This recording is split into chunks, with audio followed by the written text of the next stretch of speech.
Người nổi tiếng TV 24H là kênh cung cấp thông tin về các nghệ sĩ, ca sĩ, diễn viên nổi tiếng của Việt Nam và thế giới. Hãy đăng ký kênh của chúng tôi để cập nhật tin tức nhanh nhất trong 24H. Phim Kiếm Sĩ Trong Tuyết 2 khởi chiếu vào tháng 1, Lưu Vân Ninh tham gia dàn diễn viên bất ngờ. Vào đầu mùa hè năm 2020, Kiếm Sĩ Trong Tuyết do Song Xiaofy đạo diễn và có sự tham gia của Jang Ryun, Lee Gen-si, Hu Jung, Gao Yi-gung, Giang Tianai và những người khác bắt đầu bấm máy tại thành phố điện ảnh và truyền hình Tương Sơn.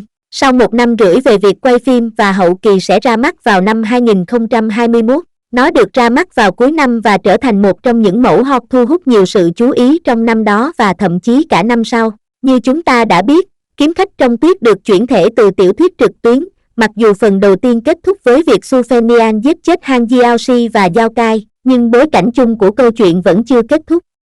Tiến vào Bay Măng và bảo vệ thế giới sắp bắt đầu. Gần đây, với sự ra mắt của một số bộ phim nổi tiếng, cuộc chiến giành lượng truy cập trên các nền tảng lớn đã chính thức bắt đầu. Tuy nhiên, bên cạnh việc ra mắt các bộ phim truyền hình mới vào dịp cuối năm, để bắt kịp xu hướng, những tác phẩm mới sẽ quay trong năm mới được công bố, phương pháp cần thiết cho mỗi năm.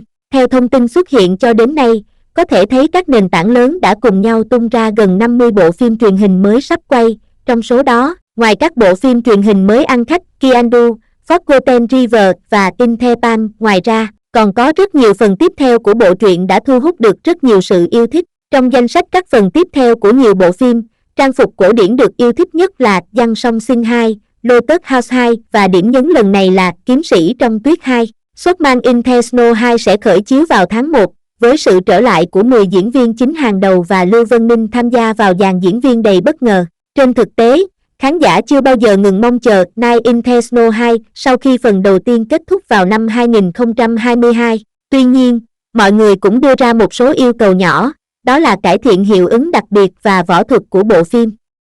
Tin rằng sẽ có một số cải tiến trong phần thứ hai. Có thể thấy từ những tin tức liên quan về Swordman in the Snow 2 đã xuất hiện cho đến nay, vở kịch có thể được tóm tắt ngắn gọn từ 3 khía cạnh. Tiếp theo tôi sẽ giới thiệu từng cái một. Đầu tiên là thời điểm ra mắt dự kiến của Tuyết Kiếm Khách 2. Về việc ra mắt, chương trình đã có thông báo rõ ràng và sẽ chính thức ra mắt vào giữa tháng 1 năm 2024. Thứ hai, hướng dẫn câu chuyện của Kiếm Sĩ Trong Tuyết 2. Vì là phim chuyển thể nên phần lớn tình tiết được thể hiện theo diễn biến của tiểu thuyết. Tuy nhiên cốt truyện cụ thể đã được thay đổi, nếu giống hệt thì sẽ nhàm chán. Tuy nhiên, những manh mối chung vẫn xoay quanh Su Phenian tìm kiếm kẻ sát hại mẹ cô. Sự thật cũng như việc bình định cuộc nổi loạn Bay Măng và bảo vệ hòa bình thế giới đã được hé lộ. Thứ ba, ứng cử viên chính cho Snow in the Snow 2. Dù là ra mắt tác phẩm mới hay là phần tiếp theo của một bộ phim thì việc lựa chọn vai chính đang là tâm điểm chú ý của khán giả. Về việc ra mắt phần 2, sự trở lại của dàn diễn viên gốc lại càng được khán giả mong chờ hơn. Public, bộ phim Kiếm Sĩ Trong Tuyết 2 này, điều này đương nhiên là đúng. Trong danh sách diễn viên đã xuất hiện, khán giả có thể thấy hơn 10 diễn viên chính bao gồm Jang Ryun, Lee Gen-si, Giang Tianai, Gao Yi-gung, Lee Chung, Jin Xiao-in và Menji đều đã trở lại chuẩn bị cho bộ phim. Vở kịch có thể nói là tràn đầy nhiệt huyết một thời gian. Ngoài ra, nhiều diễn viên mới đã được mời tham gia Kiếm Khách Trong Tuyết 2, chẳng hạn như các diễn viên kỳ cựu Hà Thịnh Minh và Tăng Lý, các diễn viên thế hệ mới Vương Hạc Nhuận và Tiêu Thuận Giao, cũng như các diễn viên đã phát triển khá nhiều trong thời gian gần đây. 5 nam diễn viên nổi tiếng Liu Yunin, v.v.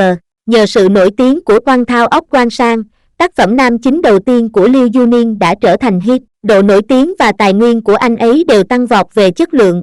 Việc tham gia Kiếm Sĩ Trong Tuyết 2 lần này vừa là sự công nhận vừa là cơ hội. Hiện tại, công tác chuẩn bị cho Kiếm Khách Trong Tuyết 2 đã hoàn tất. Hy vọng tác phẩm đỉnh cao này có thể gây bất ngờ và cảm động cho khán giả.